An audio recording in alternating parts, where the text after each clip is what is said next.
अस्सलाम वालेकुम मतिउल्लाह जान MJ TV। पाकिस्तान की सियासत का रुख इस वक्त अदलिया की जानब है और अदलिया जो है एक मरकज़ निगाह है पाकिस्तान के सियासी तब्दीलियों के हवाले से।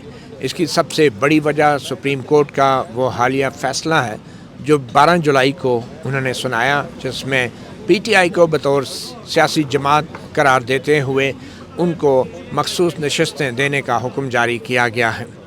इलेक्शन कमीशन उस हवाले से आज उसने एक अहम इजलास भी किया है और ज़राए ये बता रहे हैं कि शायद वो कुछ वजाहतें चाह रहे हैं सुप्रीम कोर्ट के उन 8 जजों की तरफ से जिन्होंने अक्सरियती फ़ैसला जारी किया है। वो वजाहतें क्या हैं, इसके ऊपर भी बात करेंगे, मगर इसके साथ चंद दूसरे अहम मामलात भी हैं जिसमें चीफ़ इलेक्शन कमिश्नर की लाहौर हाई कोर्ट की चीफ़ जस्टिस आलिया नीलम से मुलाकात भी है, जो उन्होंने इलेक्शन ट्राइब्यूनल के जजों की तैनाती के हवाले से सुप्रीम कोर्ट के हुक्म पर की है। और उस मुलाकात में क्या हुआ है और क्या हो सकता है, इसके हवाले से बात करने के लिए आज हमारे साथ मौजूद हैं सीनियर कोर्ट रिपोर्टर जर्नलिस्ट हसनात मलिक। बहुत शुक्रिया हसनात, आपने हमें ज्वाइन किया। सबसे पहले तो हम मेरे ख्याल में गुफ्तगू का आगाज़ करेंगे जो एडहॉक जजेस के मामले ने एक नया रुख अख्तियार कर लिया है। जस्टिस मकबूल बाकर सिंध से जिनका ताल्लुक़ है, सुप्रीम कोर्ट के रिटायर्ड जज हैं, उन्होंने भी इनकार कर दिया है बतौर एडहॉक जज अपनी तकर्री के लिए, मगर उन्होंने वजूहात में अपनी मसरूफियात और प्रायर कमिटमेंट्स को बताया है और उन्होंने माजरत की है कि उनके पास वक्त नहीं है, कमिटमेंट्स हैं। तो अब सूरत हाल ये है कि सिर्फ 2 जजेस पीछे बचे हैं, यानी 17 सुप्रीम कोर्ट के जजेस हैं, 2 और कुल 19 जजेस हो जाएंगे। वो उनका फ़ैसला भी अब 19 जुलाई की जुडिशल कमीशन की मीटिंग में हो रहा है। मगर असनाद सवाल ये पैदा हो रहा है कि ये एडहॉक जजेस बज़ाहिर तो आइन में भी ऑब्वियसली इसकी गुंजाइश मौजूद है, मगर एक ऐसे मौके पे एडहॉक जजेस की तैनाती, जबकि चीफ़ जस्टिस जो हैं वो 3 महीने बाद 4 महीने बाद रिटायर हो रहे हैं और बीच में अभी छुट्टियां भी हैं गर्मियों की, तो ये 2 जजेस आके जो है और फिर 3 साल के लिए इनकी तैनाती होनी है और जुडिशल कमीशन पता नहीं इनकी 3 साल की मुद्दत मानता है या नहीं मानता। तो इनकी तैनाती जो है इससे क्या फ़र्क पड़ जाएगा आइंदा 3-4 महीने में चीफ़ जस्टिस की बाकी मुद्दत के दौरान? जी मतिउल्लाह जान साहब, बहुत ज़्यादा एप्रीहेंशंस जो हैं और वो इन नॉमिनीज़ के नामों पे भी हैं और टाइमिंग पे भी है। जो टाइमिंग है चुनी गई है, जिसमें जो 4 जज लगाने के लिए चीफ जस्टिस काजी फैसल ने नाम जुडिशल कमीशन के और मेम्बरान को भेजे और 12 जुलाई को भेजे। ऐसा बताया लगता है कि 12 जुलाई को 12 बजे फैसला आता है, 12:30 तो शाम को जो है वो काजी साहब 4 नाम थे। वैसे तो 12 जुलाई से पहले पता होगा काजी साहब को कि क्या फ़ैसला। हाँ वैसे ये था, लेकिन वो बज़ाहिर, लेकिन मेरा ख्याल है कि अगर यूनानिमसली 2 जजेस का नाम आ जाता है एडहॉक जज के तौर पे, तो फिर ये है कि ज़्यादा कंट्रोवर्सी नहीं बनेगी। लेकिन अगर 5-4 से आता है और जुडिशल मेंबर जो हैं, चाहे सीनियर पुनी जज जस्टिस मंसूर अली शाह और जस्टिस मुनीब अख्तर, उनका पॉइंट ऑफ व्यू डिफरेंट होता है। जस्टिस काजी फैसल और हुकूमत और बार इंडिपेंडेंट ग्रुप वो एक पेज पे खड़े होते हैं, तो फिर तो ये पूरा निज़ाम 3 ही ये चला रहे हैं ना। हुकूमत क्या वजह हो सकती है एडहॉक जजों की मुखालफत की, क्या वजह हो सकती है? देखिए वो मेरा नहीं ख्याल कि मुखालफत होगी, क्योंकि ये इनिशियल कोई ना कोई मुशावरत तो ही होगी। क्योंकि ये सरदार तारिक साहब जब रिटायर हुए थे उस वक्त ही हमें मालूम हो गया था कि ये इनको एडहॉक जज लाया जाएगा, लेकिन उस वक्त मसला ये था कि जो परमानेंट सीटें थी वो खाली थी। अब परमानेंट जब फिल हुई हैं तो फौरी जो है वो चीफ जस्टिस काजी फैसल ने नाम जो है वो सजेस्ट किए हैं। अब जो मुशीर आलम साहब हैं उस पर वैसे हैरानगी थी कि उनका नाम क्यों, लेकिन वो मकबूल बाकर साहब ने भी इनकार किया और बज़ाहिर ये इतलात थी कि 2 जजेस एडहॉक लगेंगे, लेकिन हुकूमत के लोग कहते हैं जी नहीं 6 लगाएंगे। देखें जस्टिस काजी फैसल जो है ना, वो इस टाइमिंग जो है और उनके जो PTI और PTI के उनके हवाले से जो एक दूसरे की सोच है वो इतने ज़्यादा एक दूसरे के ख़िलाफ़ एक आमने सामने आ गए कि कोई चीज़ अगर उसमें गुड इंटेंशन से भी हो तो उसको डाउटफुल हो जाती है, क्योंकि दोनों में बहुत ज़्यादा अब इस वक्त एक है मामला है। तो आप ये कह रहे हैं कि चीफ जस्टिस काजी फैसला को इतना मतनाज़ा किस्म का कोई भी डिसीजन नहीं लेना चाहिए। अगर पिछले 2 साल में मुकदमात कम नहीं हुए पेंडेंसी, तो चीफ जस्टिस के बाकी 3 महीनों में क्या कम हो जाएगी? देखिए ये बात है। दूसरा 3 साल देखें, डाक जाए 3 साल किस चीज़ की थी, और दूसरा ये नहीं 1 साल या 2 साल के लिए। और दूसरा ये है कि जो मैंने बताया कि जस्टिस मंसूर अली शाह जो फ्यूचर के चीफ जस्टिस हैं, क्योंकि काई साहब ने तो आज अनाउंस कर दिया है, और बल्कि उन्होंने तो काफ़ी अरसे से अनाउंस किया हुआ है। आज हुकूमत कह रही है कि काई साहब एक्सटेंशन नहीं ले रहे हैं, ये प्रोपेगेंडा है और अंगूर खट्टे, हाँ ग्रेप्स आर सो। देखें बात यह है कि जिस दिन ये मखसूस नशिस्तों का जजमेंट सस्पेंड होता है, गुस्सा आता है काई साहब को, और हुकूमती सीनियर ऑफिशियल को बुला के कहा जाता है कि मैं कोई इंटरेस्टेड नहीं हूँ। ठीक है, फिर वो खबर बल्कि मैंने ही ब्रेक की थी, काई साहब इंटरेस्टेड नहीं है। लेकिन बात यह है कि हमारे कहने या ना कहने से नहीं है कि क्या आपके जो ब्रदर जजेस हैं 8, वो इस चीज़ पे आपकी बात पे इत्मीनान करते हैं या नहीं, वो असल चीज़ है ना। हम कौन होते हैं? अब काजी साहब इंटरेस्टेड ना भी होते हैं, अब पार्लियामेंट अगर तरमीम कर देती तो काजी साहब जो है वो चारों ना चार उन्हें मानना पड़ जाता। वो तब भी कहते हैं मैं तो इंटरेस्टेड नहीं था, लेकिन पार्लियामेंट ने कर दिया। Parliament is supreme. बिल्कुल। देखिए सीधी बात है, ये जो फैसला आया है ना मखसूस नशिस्तों का, ये सिर्फ अगर देखें तो जस्टिस काजी फाइसा से जजेस ने ट्रस्ट नहीं किया। ठीक है। अगर जस्टिस जमाल का नोट अगर देखें, फ़र्क क्या है? वो फ़र्क ये है कि जस्टिस जमाल के नोट के मुताबिक पीटीआई को 8 से 10 सीटें मिल सकती हैं, और जो जैसे मंसूर अली शाह का जो जजमेंट है उसके मुताबिक 23 मिल सकती हैं।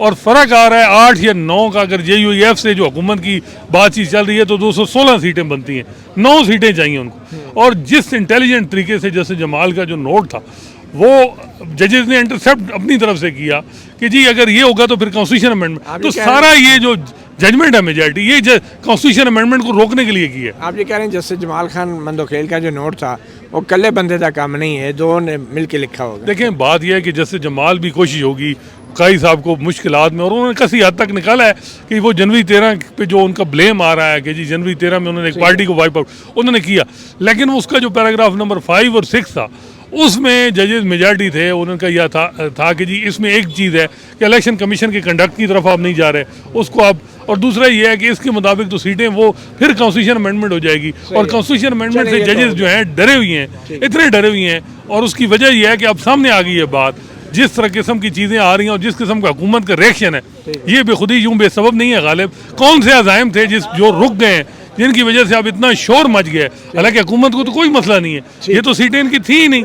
कॉन्स्टिट्यूशन अमेंडमेंट में क्या था जिसकी वजह से काई साहब भी गुस्से में, हुकूमत भी गुस्से में, काई साहब तो एक्सटेंशन भी नहीं लेना चाह रहे। और ये जजमेंट जो है मतीउल्लाह जान साहब, बात यह है कि जो ये जजमेंट है ये सुप्रीम कोर्ट की प्रॉपर्टी है। सही।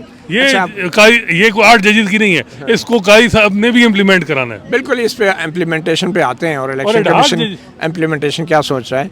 एडहॉक जजेस के हवाले से मैं कुछ कहना चाहूँगा। उसमें पहली बात तो ये है कि ये जो आइन में 18वीं तरमीम की गई थी, उसकी वजह ये थी कि जो सरकारी हुकूमतें थी, चाहे फ़ौजी हुकूमतें हों चाहे सिविलियन हुकूमतें हों, उन्होंने हमेशा एडहॉक जजेस को हायर किया और तैनात किया, और एडहॉक जजेस की मदद से सुप्रीम कोर्ट में फ़ैसले भी करवाए।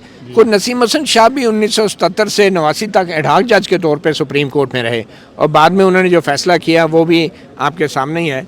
मगर मैं ये कहना चाह रहा हूँ कि जो एडहॉक जजेस हैं, इनको उस किस्म का आइनी तहफ़्फ़ुज़ हासिल नहीं होता जो कि आइन जो मुस्तकिल जजों को देता है। मतलब कि मुस्तकिल जज को आप उसकी तैनाती के लिए भी बहुत लंबा चौड़ा तरीक़ाकार है, जुडिशल कमीशन के ज़रिए होता है। हाई कोर्ट से जजेस ज़्यादातर आते हैं, बराह रास्त हो सकते हैं, लेकिन आज तक बराह रास्त कोई तैनात ऐसा सच नहीं हुआ, मासवाए 1-2 के जो रिटायर्ड जजेस सुप्रीम कोर्ट में दोबारा तैनात हुए थे, मगर मुस्तकिल जज के तौर पर तैनात हुए। एडहॉक जज की तैनाती से मतलब ये है कि एडहॉक जज को पता है कि उसने 1 साल नौकरी करनी है, 2 साल करनी है, 3 साल करनी है, और चीफ जस्टिस जब चाहे वो ये कहे कि अब इनके खिदमात हमें नहीं चाहिए, तो एडहॉक जज के जो मुद्दत है वो ख़त्म हो जाती है। उसको कोई आइनी तहफ़्फ़ुज़ हासिल नहीं है, वो उसने सिर्फ उस वक्त तक रहना है जब तक उसकी लफ्ज़ है रिक्वायरमेंट, जो उसको रिक्वायर्ड है, जब तक केसेस हैं नहीं हैं।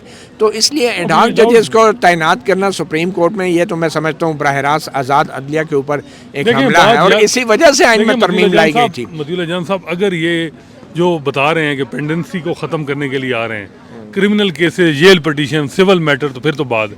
अगर इनको जो जुडिशल पॉलिटिक्स को शेप नेशनल पॉलिटिक्स को शेप देने के लिए इनको बुलाया जा रहा है और किसी की हेल्प करने आ रहे हैं, तो ये बहुत अफसोसनाक होगा। मेरा ख्याल है इन जजेस को खुद ही रिक्वेस्ट करनी चाहिए कि हम कॉन्स्टिट्यूशनल और पॉलिटिकल केसेस का हिस्सा नहीं बनेंगे। हमें सिर्फ आपने जिस मकसद के लिए लाए हैं कि जो पेंडेंसी है उसके खात्मे के लिए आम ऑर्डिनरी केसेस। इसका ये मतलब तो नहीं है कि एडहॉक जजों के लिए एक अलग से बेंच बना दिया जाए और बाकी मुस्तकिल जजेस जो हैं वो सियासी केस ही सुनने के लिए रह गए और सिर्फ एडहॉक जज जो है वो बैठ के साइड पे जो है क्रिमिनल केसेस जो है वो निपटाते रहेंगे। इसका ये मतलब तो नहीं है पूरी सुप्रीम कोर्ट एक तरफ हो जाए और एडहॉक जज एक तरफ हो जाए। अगर ये एडहॉक जज इमरान खान के केस सुनेंगे, साइफर का केस सुनेंगे या कोई और लार्जर बेंच में बैठेंगे या जो जिनमें किसी सियासी जमात को फ़ायदा या नुकसान होगा, हुकूमत को फ़ायदा या नुकसान होगा, उसका बहुत ज़्यादा इन पे फिर इसका मतलब है कि पूरा यही बात आएगी। अब ये देखना है कि ये जो जुडिशल कमीशन का उसमें एक तो बात बड़ा टेस्ट है कि क्या ये यूनानिमस होंगे, यूनानिमस के बाद क्या इनको जो 19 जुलाई को जो हो रहा है जी कल है ना 19 को, उसके बाद ये है कि क्या इनको किस किस्म के केसेस में बिठाया जाएगा, क्योंकि इनका मैटर पार्लिमानी कमेटी में नहीं जाता, ये फौरी तौर पे सदर को जाएगा और ये सदर नोटिफाई कर देगा। तो अब इनको केसेस का क्या मिलते हैं ये बड़ा इंपॉर्टेंट है। तीसरा एक ये है कि क्या ये पेंशन तो ले रहे हैं और पेंशन तकरीबन इनकी 10 से 15 लाख के दरमियान है, 12 लाख होगी थी। अब क्या इनको तनख्वाह भी मिलेगी या कोई सिर्फ टीएडी मिलेगा, क्योंकि वो भी तो एक बड़ी इंपॉर्टेंट आपने सवाल उठाया असनाद कि एक तो ये पहले से 12-13 लाख की पेंशन ले रहे हैं जो रिटायर्ड जजेस हैं, जस्टिस सरदार तारिक मसूद, जस्टिस मज़हर आलम मियां खेल, ऊपर से इनको क्या ये एडहॉक जज जो बनेंगे तो इनको तनख्वाह भी दी जाएगी सुप्रीम कोर्ट के जज की तरह। ये तो 24-25 लाख रुपए माहाना फिर सुप्रीम कोर्ट से ले रहे होंगे, तो क्या ये मुमकिन है कि तनख्वाह भी ले रहे हैं, पेंशन भी ले रहे हैं? इसके बारे में भी सुप्रीम कोर्ट को वजाहत तो करनी चाहिए। इसमें बिल्कुल करना चाहिए। और ये भी देखें ना, चीफ जस्टिस पाकिस्तान से ज़्यादा तनख्वाह जो है वो एडहॉक जज की और पैसे बनाएगा, तो ये बड़ा ज़रूरी है क्योंकि ये पब्लिक एक्सचेकर है। काजी साहब को गुस्सा ना दिलाएं। नहीं, काजी साहब वैसे इन मामलात में वो साकिब निसार का इशू था कि वो तनख्वाह आपकी कितनी है जी, 40 लाख। अच्छा, मेरे से ज़्यादा है। भाई की भाई के जो डॉक्टर थे उनकी तनख्वाह कम थी, तो का फाइनेंशियली हमें पता है, उनका कोई इशू नहीं है। उनका इशू एक ही है, वो जो हम सबको बात कर, तो वो जो मामला है अब देखना है कि इनको अमल दरामद के ऊपर आ जाते हैं ना। जो इलेक्शन कमीशन ने आज इजलास किया है उसमें ये फैसला किया है कि उन्होंने कुछ वजाहत मांगनी है कि जनाब सियासी जमात जो है वो उसका तो स्ट्रक्चर ही नहीं है, वो हमें ये भी नहीं पता कि पीटीआई के अंदर कौन टिकट देता है कौन लेता है, उसके अभी इलेक्शंस की भी आनी हैसियत तय नहीं हुई, तो अमली तौर पे उसका जमात का स्ट्रक्चर मौजूद नहीं है, तो हम किस से जो है वो एफिडेविट मांगें, किसके साथ करस्पॉन्डेंस करें और किस बुनियाद पे हम उन्हें मखसूस नशिस्त दे दें। तो इस सवाल के साथ वो 8 जजों के पास इलेक्शन कमीशन जाना चाह रहा है। तो आपको लगता है इलेक्शन कमीशन फैसला नहीं अमल दरामद नहीं करेगा सुप्रीम कोर्ट के फैसले पर? देखें, जो काम करना था ना वार्ड जजेस ने वो कर दिया, वो था कॉन्स्टिट्यूशन अमेंडमेंट रोकना। पीटीआई को भी ये था रिजर्व सीटें उनकी मिल जाएं तो ठीक है, और वो मेरा ख्याल है होनी चाहिए, जजमेंट है, जजमेंट लेटर एंड स्पिरिट होना चाहिए।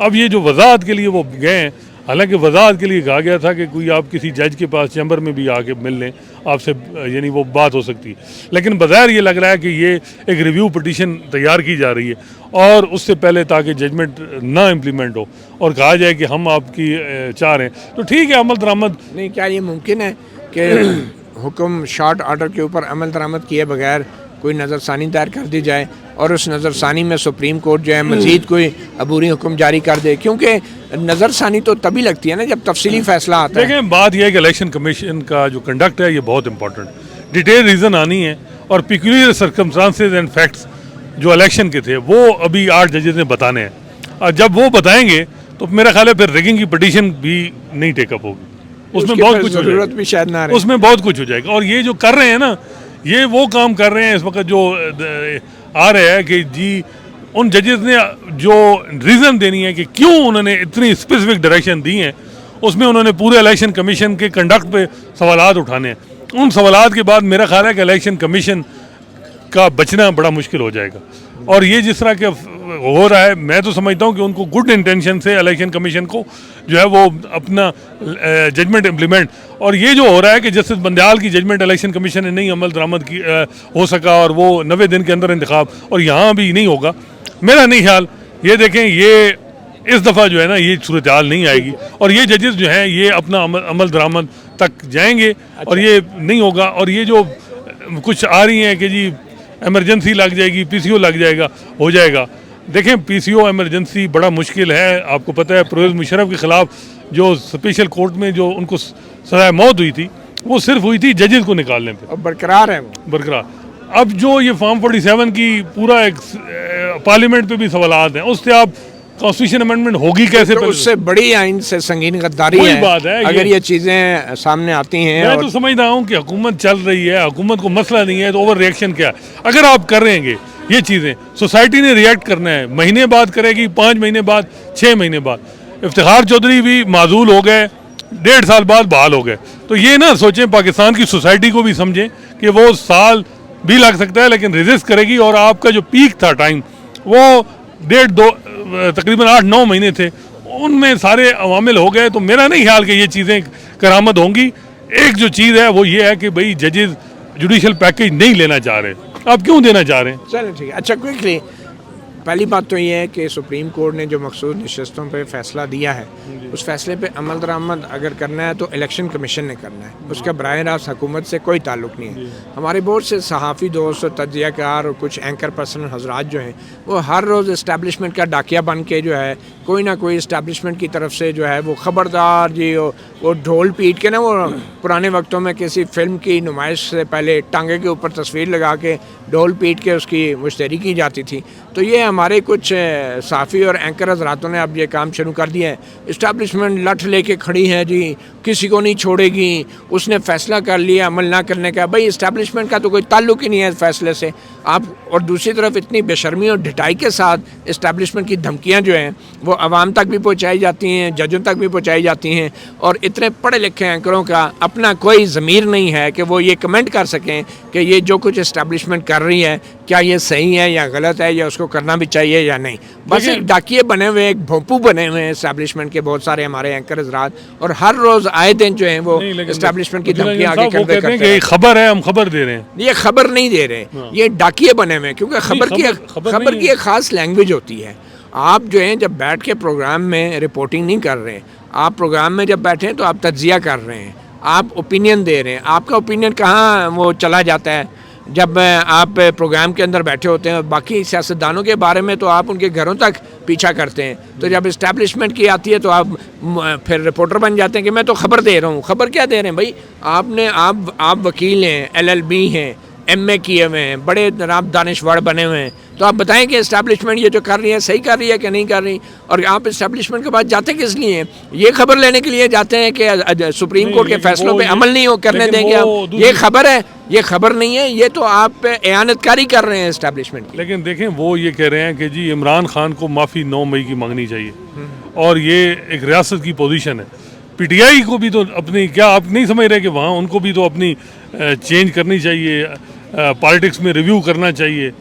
और नहीं बिल्कुल। देखें पहली बात तो ये है कि ये जो पोस्टर लगाए जा रहे हैं ना कुछ साफ़ियों की तरफ से कि अदलिया और इस्टेब्लिशमेंट की लड़ाई है, ये पोस्टर लगाने वाले हमारे कोई साफ़ी हज़रात जो है ना उनको शर्म आनी चाहिए, और उनको ये कहना चाहिए कि इस्टेब्लिशमेंट को तो लड़ने का हक ही नहीं है। वो एक मतहत इदारा है। आप साफ़ियों की बात कर रहे हैं, यहाँ बड़े जिम्मेदार लोग जो है वो डराते हैं जजेस को कि मरशला लग जाएगा। तो फिर मतलब आप छोड़े ना इस चीज़ को। और मैं समझता हूँ कि इस वक्त जो सूरत हाल है, चले उन्होंने तो करना है जो इस वक्त चीफ जस्टिस काजी फैसल कहाँ स्टैंड कर रहे हैं, मुझे ये बता दें कि वो क्या वो खामोश रहेंगे? और वो कौन सा क्या उन्होंने इस इंडिपेंडेंस ऑफ जुडिशरी की जो जंग लड़ी थी वो इस वजह से लड़ी थी? नहीं, अपनी नौकरी के लिए तो नहीं लड़ी थी ना, अदलिया के लिए लड़ी थी। और अब देखें 8 जजेस का फैसला है, वो सुप्रीम कोर्ट का फैसला है, क्या वो इसमें खामोश तमाशाई रहेंगे? उनको कोई इसकी फिक्र नहीं है कि इदारे में इंटरफेरेंस के मामले में जिस तरीके से उन्होंने हशर किया अपने इंस्टीट्यूशन का, और जिस वक्त उनकी मेजॉरिटी लूज पूरे इंस्टीट्यूशन में हो गई है, उसकी वजह यह है कि उन्होंने बैडली हैंडल किया है इस पूरे मामले को। 13 जनवरी पे वो खुद बैकफुट पे गए हैं कि जी 13 जनवरी की इंटरप्रिटेशन ठीक नहीं थी। दोनों चीज़ें अब इस मामले में जो हो रहा है, आप नहीं समझते कि काजी फैसल साहब को किसी जगह किसी तकरीर में कहीं स्टैंड करना चाहिए? बिल्कुल, मेरे ख्याल में ये जो लोग इस्टेब्लिशमेंट और अदलिया की लड़ाई के पोस्टर लगा रहे हैं और ढोल पीट रहे हैं, उन लोगों को ये चाहिए कि उन लोगों का शायद कोई एतमाद है, उनको बड़ा ओवर कॉन्फिडेंस है कि चीफ जस्टिस काजी फ़ाइसा जो हैं वो इस वक्त बिल्कुल ही किसी खाते में ही नहीं है।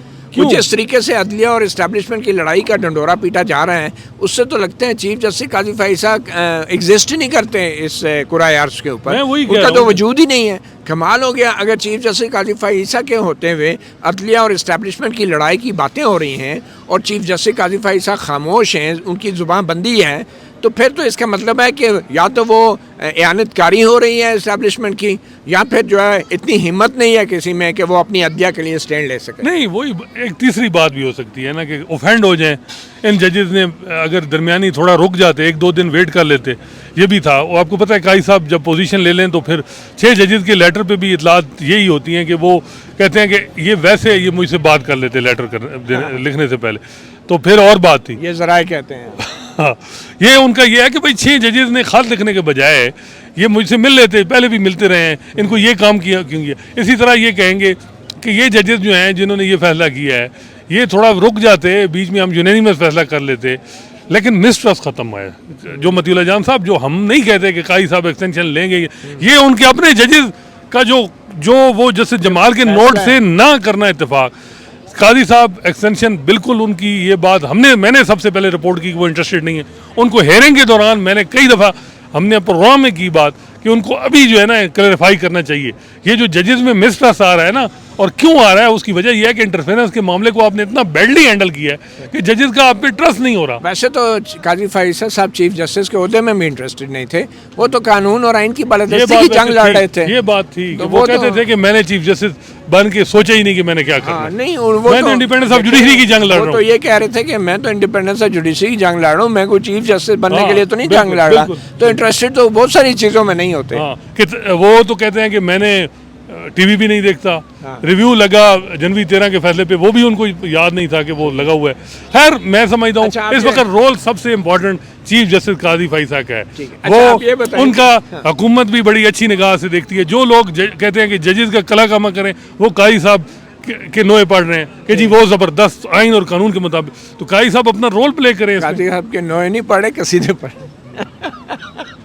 बट एनीवे, पहली बात तो ये है कि अब जो तफसीली फ़ैसला आने वाला है 8 जजों का, तो मुझे ये बताएं कि उसमें जस्टिस अतम अल्लाह साहब वो कोई अपना वक्री टाइप का कोई ऑर्डर लिखेंगे, बिल्कुल उसी तरह जैसा जनरल मुशर्रफ के ट्राइब्यूनल में जस्टिस वकार सेठ ने एक वक्री टाइप का ऑर्डर लिखा था जनरल मुशर्रफ के बारे में, और बाकी जो जस्टिस शाहिद करीम थे उन्होंने उससे इत्तफाक तो नहीं किया था, लेकिन सज़ा जो थी हो गई थी, 7 काउंट पे सज़ाए मौत हो गई थी। तो जस्टिस अतम अल्लाह से क्या तवक्को कर रहे हैं, वो किस हद तक जाएंगे, ख़ास तौर पर चीफ इलेक्शन कमिश्नर के हवाले से? देखें, वो एक जज का नोट एकेडमिक एक्सरसाइज होती है, असल तो ये है कि मेजॉरिटी जजमेंट क्या होता है। अतम अल्लाह साहब, ज़ाहिर बात है, वो तो इलेक्शन कमीशन के कंडक्ट जो इरेगुलरिटीज़ की बातें हैं, वो उन्होंने कहा था कि रिकॉर्ड भी दिया जाए, उनको नहीं दिया गया। वो इन चीज़ों को डिस्कस करेंगे, लेकिन वो हेडलाइन से ज़्यादा उसकी अहमियत इस तरह नहीं होगी क्योंकि मेजॉरिटी जजमेंट। लेकिन जो बज़ाहिर ये लग रहा है, जिस तरीके से जो बातें चलाई जा रही हैं और ये आगे सब माहौल है, तो जजेस ने भी ज़ाहिर बात है अपनी इंडिपेंडेंस ऑफ जुडिशरी को सिक्योर करना है, और वो रीज़न पूरी लिखेंगे, उसमें जुडिशल रिस्ट्रेन फिर बज़ाहिर है लगता है नहीं करेंगे। अच्छा, वैसे तो अभी तक जो शॉर्ट ऑर्डर भी आया है उससे तो क्लियर हो गया है कि एक आइनी अदारा इलेक्शन कमीशन ऑफ पाकिस्तान, उसने जिस तरीके से सुप्रीम कोर्ट के हुक्म की गलत तशरीह की है, जिसको चीफ जस्टिस काजी फ़ाइसा भी कह रहे हैं, तो इस शॉर्ट ऑर्डर के बाद भी अगर किसी में शर्म होती, किसी में हया होती, तो कब का इस्तीफ़ा दे के घर जा चुका होता। मेरे ख्याल में अभी तक तो कुछ ऐसा नहीं हुआ, तो तफसीली फैसले के बाद क्या कोई ऐसा आपको इम्कान नज़र आ रहा है? देखें, बात यह है कि ये अब चीज़ें चल रही हैं कि वन विंडो ऑपरेशन है। जो पॉलिसी होती है हुकूमत की वही होती है इलेक्शन कमीशन की, वही होती है बार की, और काई साहब खामोश हैं इसमें। अब देखें ना, इस पूरे माहौल में बज़ाहिर ये लग रहा है कि जॉइंट ही स्ट्रेटजी होगी। एक तबका है जो हुकूमत में जो समझ रहा है कि काई साहब अगर उनको इदारा समझता है, या वैसे वो इदारा ये समझता है कि हमें जुडिशल पैकेज नहीं चाहिए, तो हम क्यों उनको ठोंस रहे हैं कि आप बार बार एक ही बात दोहरा रहे हैं जुडिशल पैकेज की। नहीं, जुडिशल पैकेज असल मसला ये है ना, मुझे ये बताएं। साथ आप कहते हैं काजी साहब इंटरेस्टेड नहीं है। हाँ, तो काजी साहब ने खुद कहा है, हम कैसे कह दें। अच्छा, बात ये है कि जुडिशल पैकेज ये अब इस जजमेंट का 12 फरवरी जुलाई का हुकूमत का कोई असर नहीं है, सिर्फ ये है कि कॉन्स्टिट्यूशन अमेंडमेंट रुकी। जब कॉन्स्टिट्यूशन अमेंडमेंट नहीं, तो फिर क्यों इतना शोर अच्छा, है? मुझे ये बताएं कि अगर इलेक्शन कमीशन ऑफ पाकिस्तान ने सुप्रीम कोर्ट के मकसूद नशस्तों के फ़ैसले के हवाले से अमल दरामद ना किया तो क्या नज़रसानी दरख्वास्त उनकी सुनी जाएगी? देखिए मेरा ख्याल है सुनी जानी चाहिए, ये भी कसर रह जाए, कोशिश होगी, क्योंकि 2-3 जजेस आपको पता है स्विंग वोट, जहाँ कोशिश फिर दोबारा होगी। नज़रसानी तो तफसीली फ़ैसले तक नहीं सुनी जा सकती। तफसीली फैसला जल्दी आ जाता है, ये बंदयाल साहब की तरह नहीं। काई साहब के जब था तो वो 4 महीने बाद उन्होंने डिटेल रीज़न दी थी, तो मेरा ख्याल है उम्मीद तफसीली फ़ैसले के बाद इलेक्शन कमीशन नज़रसानी के काबिल रह जाएगा आपके ख्याल में? हाँ, ये बहुत इम्पोर्टेंट है, ये चीज़ें बड़ी मैटर कर रही हैं। ये खामखा चीज़ों को अब उलझाया जा रहा है, लड़ाया जा रहा है, हालांकि हुकूमत को कोई इशू नहीं है इलेक्शन कमीशन। लेकिन प्रॉब्लम ये है कि जब एक तरफ वो है कि जी इलेक्शन ट्रिब्यूनल को ना छेड़ें, पीटीआई के ख़िलाफ़ जितने एक्शन हैं उसमें अदालतें चुप हो जाएं, कोई बात ना करें, और जो इंटरेस्ट हैं जो इस वक्त उनमें कुछ ना हो, तो ये नहीं हो सकता। अच्छा, मेरा ख्याल है जजेस ने प्लान बना लिया है कि हम ये नहीं है कि 3 महीने पहले हमारा नोटिफिकेशन हो जाए और हम जो है वो एक स्टेट पॉलिसी को ठप्पा लगाएं। इन्होंने अपनी इंडिपेंडेंस ऑफ जुडिशरी जो है, जो अपनी इंडिपेंडेंस है उसको सिक्योर करना है और सिविल लिबर्टीज़ पे पोजीशन लेनी है। बाहर का ये है कि ये किसी को जो है वो शहीद भी नहीं बनाएंगे कि क्यों निकाला नंबर 2 एपिसोड शुरू हो जाए कि भाई यार हमें तो अदालतों ने निकाल दिया जी, ये निकाल दिया, इस तरह भी नहीं। बग़ैर ये लग रहा है कि ये नहीं होगा। चले, अब क्विकली ये बताएं कि जस्टिस अतामन्नल्लाह अमेरिका सुना खिताब करने जा रहे हैं और उस पर बड़ी बातें ये हो रही हैं कि वहाँ पे शायद ये पीटीआई के लोग ना उनके लिए कोई फंक्शन अरेंज कर रहे हैं। ये क्या मामला है? अब ओवरसीज़ पाकिस्तानीज़ उनके मुख्तलिफ फोरम हैं, अब वो सारे पीटीआई के लोग तो नहीं हो सकता, उसमें बड़ी तादाद में पीटीआई के लोग भी हों, लेकिन क्या इसका ये मतलब है कि अगर ओवरसीज़ में अक्सरियत किसी एक सियासी जमात की हमायत करती है तो वो जो गैर सियासी प्लेटफॉर्म है उनको भी वो उन पर भी काम ना करें? ये होता है कि जी वो लॉबिंग उन्होंने की और उन्होंने कहा जी इनवाइट करें। जब चीफ जस्टिस काजी फैसल थे तो ज़ेर अताब थे, यूके में इनके भी फंक्शन अरेंज कराए जाते थे और उस वक्त मेरा ख्याल है प्रेसिडेंट भी कोई पाकिस्तानी था, वो जो सोसाइटी एक्सपोर्ट की है वहाँ इनका फंक्शन अरेंज कराया गया। हमारे एक सीनियर साफ़ी उसमें बड़े एक्टिव थे। देखिए बात यह है कि ये चीज़ें इनमें मेरा ख्याल है ये गलत तसव्वुर देना, और बज़ाहिर ये लग रहा है कि भाई जो है वो कोई पता नहीं अतर मिनल्ला वहाँ क्या बात करेंगे जिसका जो है वो उसका असर क्या पड़ेगा, क्योंकि अभी दौरे जो हैं वो बताया जा रहा है कि एक जज चाइना जा रहे हैं और एक अमेरिका जा रहे हैं, तो ये भी है ना कि क्यों जा रहे हैं, किस वजह से जा रहे हैं, और इन 8 जजेस में से कोई जा रहे हैं। अच्छा। तो ये एक मसला आ रहा है कि भाई ये क्यों, ये क्या हो रहा है। मतलब जस्टिस अतामन्नल्लाह जो हैं वो अपना तफसीली नोट लिख के जा रहे हैं या क्या? अब ये मुझे नहीं मालूम, अब देखें क्या होता है। ये डिटेल रीज़न तो जब आएगी, बज़ाहिर तो ये लग रहा है कि डिटेल रीज़न उनकी आएगी, फिर जैसे जमाल मंदुखेल की आएगी कि हमने आइन से एक हरफ भी आगे पीछे नहीं होना। हालांकि पीटीआई को इंटाइटल उन्होंने भी कहा कि उनको भी दें रिजर्व सीटें। तो अब देखें उसके बाद अब क्या है, जुडिशल पॉलिटिक्स तो इन्वॉल्व है। मतीउल्लाह जान साहब अगर कोई कहता है ना कि जो है वो इसमें जुडिशरी अपने इंटरेस्ट नहीं देख रही, वो तो देख रही है। ठीक है। अब आखिर में क्विकली आपको याद होगा जब जनरल मुशर्रफ को सज़ाए मौत हुई थी तो फ़ौज के इदारे के तर्जुमान ने एक प्रेस कॉन्फ्रेंस में उस फैसले को रद्द कर दिया था और कहा था कि इससे पाक फ़ौज का मोराल जो है वो मुतासर हुआ है, वो डाउन हुआ है। तो अब जब अदलिया के ऊपर इतने बड़े संगीन हमले हो रहे हैं और आइन के मुताबिक सुप्रीम कोर्ट के फ़ैसले पे अमल दरामद करना लाजम होता है और चंद सहाफ़ियों के ज़रिए ख़बरें फैलाई जा रही हैं कि इस पर अमल दरामद नहीं किया जाएगा, तो इस मौके पे मेरे ख्याल में बतौर सरबरा अदलिया चीफ जस्टिस काजी फ़ाइसा को कुछ चीज़ें क्लियर करनी चाहिए। देखें बिल्कुल चीफ जस्टिस काजी फ़ाइसा के पास देखें उन्होंने जनवरी 13 से एक गलती की है और अगर अब भी अदलिया के साथ नहीं खड़े होंगे, देखें ये कब होगा, किस वजह से होगा, क्या मकसद है इन चीज़ों में। जजेस का फैसला है, मेजॉरिटी जजेस, और वजह यही है कि आप अगर उनके साथ स्टैंड कर जाएं, अपने इदारे के साथ स्टैंड करें, उन जजेस के साथ छोड़ें, तो ये मसला नहीं है। अब ये जो वो नहीं खड़े होते तो मुझे लग रहा है कि ये जजेस तो आखिरी इनको भी अंदाज़ा है, उससे ज़्यादा फिर ठीक है जी हम भी फेस करेंगे हर कॉन्सिक्वेंस, जो करना है करें। और बज़ाहिर ये लग रहा है कि सिचुएशन जो है ये मुल्क के लिए नुकसानदेह है, तो इसमें किसी के लिए भी सस्टेन करना बड़ा मुश्किल हो जाएगा कि ये जो समझ रहे हैं कि जज घर भेज के मामला ठीक हो जाएंगे, वो नहीं होंगे, बहुत मुश्किल हो जाएगा। तो ये मसला ये है कि अबकाई साहब बार काउंसिलों की तरफ से भी बड़ा स्टैंड लिया गया है इस हवाले से। तो देखें, आप कैसे देख रहे हैं? प्रोफेशनल ग्रुप जो है वो तो स्टैंड कर रहा है, और वो इन जजमेंट को भी स्टैंड कर रहा है, डाक जजेस की अपॉइंटमेंट की मुखालफत। जो इंडिपेंडेंट ग्रुप है जो इस वक्त हुकूमत के साथ है, वो जो है वो हुकूमत के साथ खड़ा है, काजी फैसल साहब के साथ खड़ा है, और वो उनका ये इसी तरह चलेगा। तो पाकिस्तान बार काउंसिल ने भी कुछ करारदाद पाकिस्तान बार काउंसिल में 2 ग्रुप हैं, वही मैंने बताया कि इंडिपेंडेंट ग्रुप जो है वो साथ है, आज उन्होंने कहा जी कि जजेस की अपॉइंटमेंट ज़रूरी है, और डाक जजेस की। दूसरा उन्होंने कहा कि पाकिस्तान में एक कॉन्स्टिट्यूशनल कोर्ट होना चाहिए और आइन में तरमीम होनी चाहिए।